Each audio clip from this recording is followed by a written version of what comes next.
Well, hello, it's Carly, your favorite leadership coach, and we are here to talk about professional development. And I have a question for you. Tell me if you've ever said this.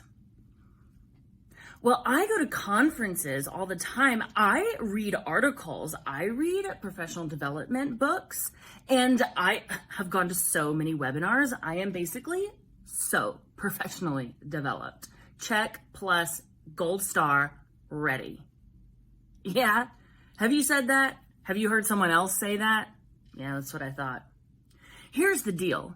The listen and learn part of professional development is awesome, but it's a great place to start.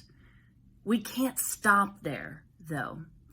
Listen and learn is step one, but we have to take action.